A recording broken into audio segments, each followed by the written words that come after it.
Hi friends, இன்னைக்கு நம்ம என்ன ரெசிபி பார்க்க போறோம்னா ரொம்ப சிம்பிளா அதே சமயம் நல்ல டேஸ்டியான மட்டன் குழம்பு ப்ரெஷர் குக்கர்ல 20 to 30 மினிட்ஸ்ல எப்படி செய்யுதுன்னு பார்க்க போறோம்.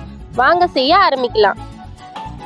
ப்ரெஷர் குக்கர்ல 2 டேபிள் ஸ்பூன் எண்ணெய் சேர்த்துட்டு இதோட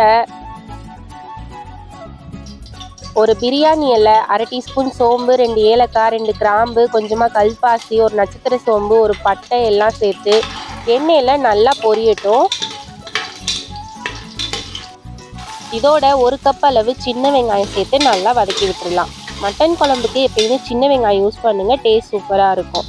இதோட 1 டேபிள் ஸ்பூன் அளவு இஞ்சி பூண்டு விழுதையும் சேர்த்து நல்லா வதக்கி விட்டுடலாம். நம்ம சேர்த்த சின்ன வெங்காயம் இஞ்சி பூண்டெல்லாம் எண்ணெயில் நல்லா வதங்கிடுச்சு. இந்த ஸ்டேஜில் ஒரு 1 டீஸ்பூன் அளவு காஷ்மீரி சில்லி பவுடர் சேர்க்க போகிறோம். இப்படி சேர்க்கையில் அந்த எண்ணெயில் வதங்கி எண்ணெய் பிரிஞ்சு வரையில் குழம்புக்கு ஒரு நல்ல கலர் கொடுக்கும். 1 டீஸ்பூன் அளவு காஷ்மீரி சில்லி பவுடர் உங்ககிட்ட இல்லைன்னா இந்த ஸ்டெப்பில் நீங்கள் ஸ்கிப் பண்ணிக்கலாம். இதோட நல்லா 2 பெரிய சைஸ் தக்காளியை அரைச்சி சேர்த்துருக்கேன், அதையும் சேர்த்து நல்லா வதக்கி விட்டுடலாம். இப்போது இதில் 1/2 டீஸ்பூன் மஞ்சள் தூள், 1 டீஸ்பூன் மிளகாய் தூள், 2 டீஸ்பூன் மல்லித்தூள், 1/2 டீஸ்பூன் சீரகத்தூள் எல்லாம் சேர்த்து நல்லா மிக்ஸ் பண்ணி விட்டுறணும். இப்போது எண்ணெய் பிரிஞ்சு வந்தோடனே க்ளீன் பண்ணி வச்சுருக்க 1 கிலோ மட்டன் சேர்த்து அந்த மசாலாவோட நல்லா மிக்ஸ் பண்ணி விட்டுறணும். நம்ம சேர்த்த மட்டன் மசாலா எல்லாம் நல்லா மிக்ஸ் ஆனதுக்கப்புறமா இதில் ஒரு 1.5 கப் அளவு தண்ணி சேர்த்துட்டு தேவையான அளவு உப்பும் சேர்த்து நல்லா மிக்ஸ் பண்ணி விட்டுறணும்.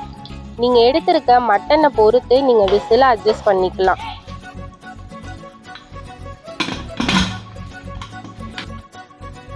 குக்கரை க்ளோஸ் பண்ணிட்டு மீடியம் ஃப்ளேமில் 3லேருந்து 4 விசில் விட்டுக்கலாம்.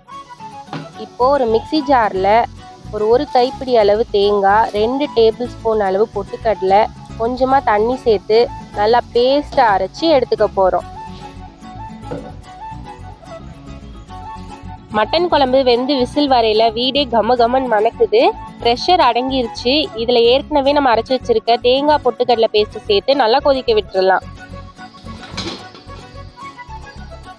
நல்லா தலன்னு எண்ணெய் பிரிஞ்சு சூப்பராக ரெடி ஆயிருச்சு.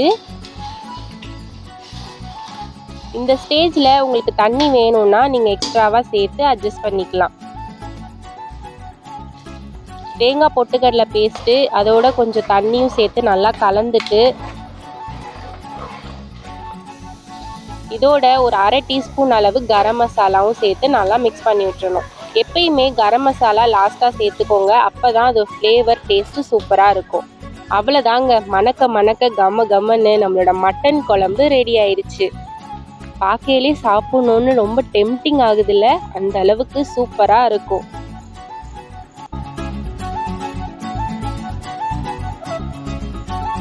அவ்வளோதான், மணக்க மட்டன் குழம்பு ரெடி ஆயிடுச்சு. இது புரோட்டா, ஒயிட் ரைஸ் கூட எல்லாம் சேர்த்து சாப்பிட்டு பாருங்க, சூப்பராக இருக்கும். இதே மாதிரி மட்டன் குழம்பு ப்ரெஷர் குக்கரில் உங்கள் வீட்டில் செஞ்சு கொடுத்து உங்கள் ஃபேமிலி மெம்பர்ஸோட என்ஜாய் பண்ணுங்கள். நாளைக்கு இன்னொரு புது ரெசிபியோடு உங்களை மீட் பண்ணுறேன். பாய்.